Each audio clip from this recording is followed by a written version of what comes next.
नमस्कार, स्वागत है आप सभी का शाश्वत भक्ति पथ में। आइए करते हैं रामचरितमानस का पाठ। आज दूसरे दिन जिसमें हम करेंगे रामचरितमानस के प्रथम सोपान बालकांड के दोहा संख्या 5 से दोहा संख्या 10 तक का पाठ सरल हिंदी भाषा में। ओम श्री गणेशाय नमः। श्री जानकी वल्लभो विजयते। श्री रामचरितमानस प्रथम सोपान बालकांड। इसमें 5वें दोहे के माध्यम से गोस्वामी तुलसीदास जी महाराज भले और बुरे की पहचान बताते हैं। भला भलाई ही ग्रहण करता है और नीच नीचता को ही ग्रहण किए रहता है। अमृत की सराहना अमर करने में होती है और विष की मारने में। दुष्टों के पापों और अवगुणों की और साधुओं के गुणों की कथाएं दोनों ही अपार हैं और अथाह समुद्र हैं।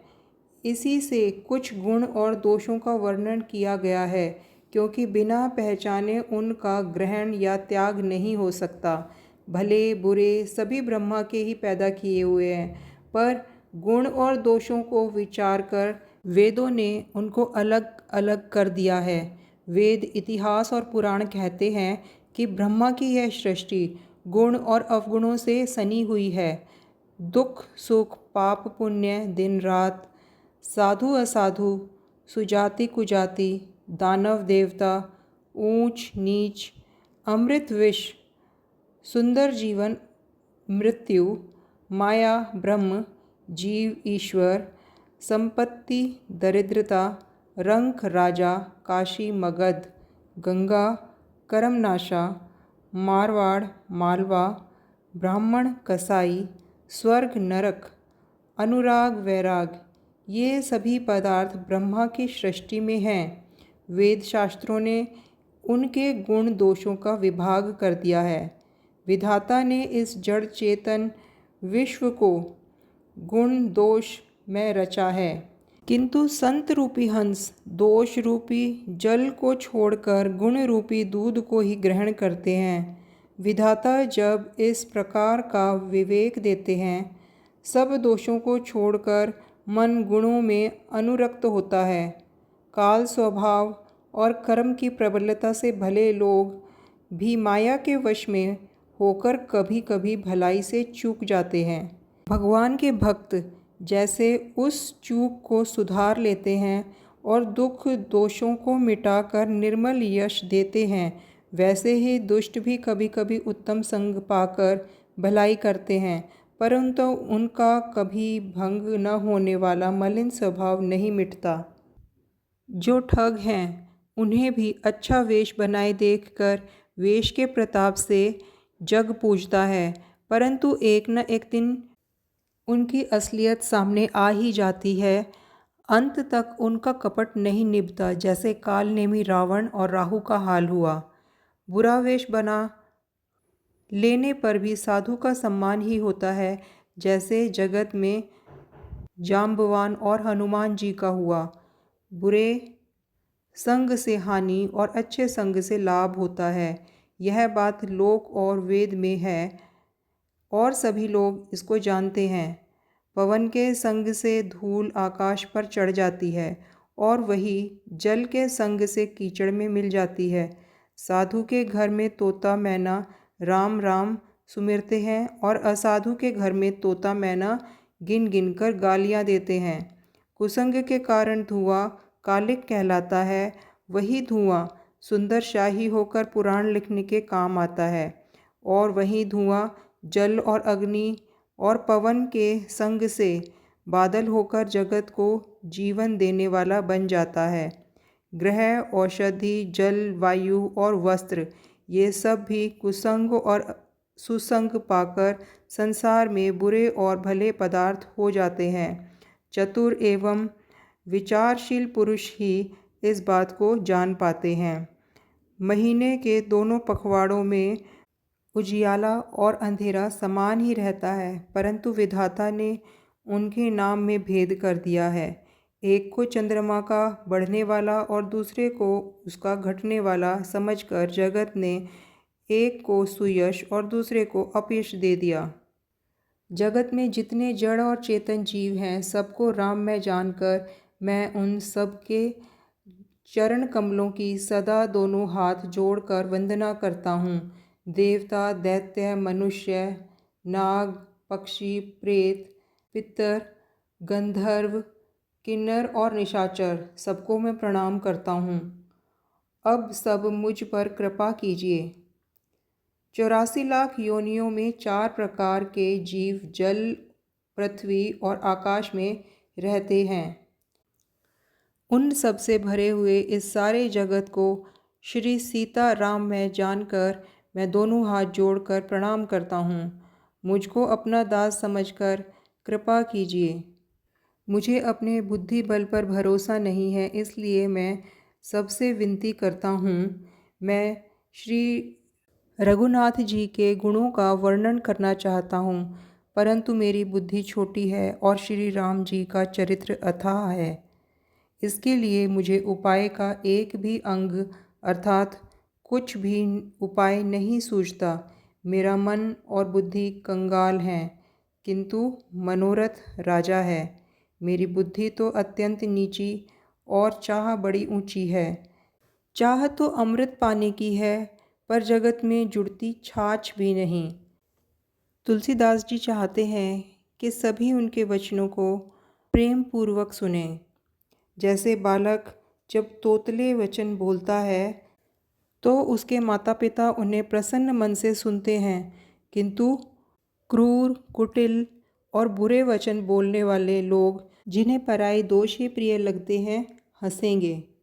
रसीली हो या अत्यंत फीकी, अपनी कविता किसे अच्छी नहीं लगती, किंतु जो दूसरे की रचना को सुनकर हर्षित होते हैं, ऐसे उत्तम पुरुष जगत में बहुत नहीं हैं। हे भाई, इस जगत में तालाबों और नदियों के समान अपनी ही उन्नति से प्रसन्न होने वाले लोगों की संख्या अधिक है। समुद्र सा तो कोई एक विरला ही सज्जन होता है जो चंद्रमा को पूर्ण देखकर अर्थात दूसरों का उत्कर्ष देखकर उमड़ पड़ता है। मेरा भाग्य छोटा है और इच्छा बहुत बड़ी है, परंतु मुझे एक विश्वास है कि इसे सुनकर सज्जन सभी सुख पावेंगे और दुष्ट हंसी उड़ावेंगे, किंतु दुष्टों के हंसने से मेरा हित ही होगा। मधुर कंठ वाली कोयल को कोए तो कठोर ही कहते हैं। जैसे बुगले हंस को और मेंढक पपीहे को हंसाते हैं, वैसे ही मलिन मन वाले दुष्ट निर्मल वाणी को हंसाते हैं। जो न तो कविता के रसिक हैं और न जिनको श्री रामचंद्र जी के चरणों में प्रेम है, उनके लिए भी यह कविता सुखद हास्य रस का काम देगी। प्रथम तो यह भाषा की रचना है, दूसरी मेरी बुद्धि भोली है, इससे यह हंसने के योग्य ही है।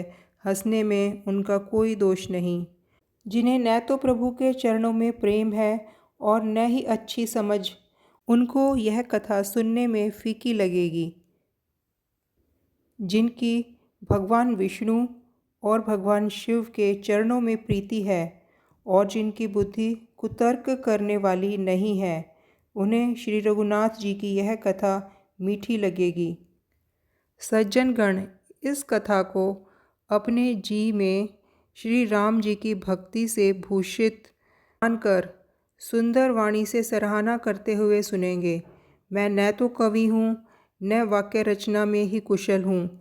मैं तो सब कलाओं और सब विद्याओं से रहित हूँ।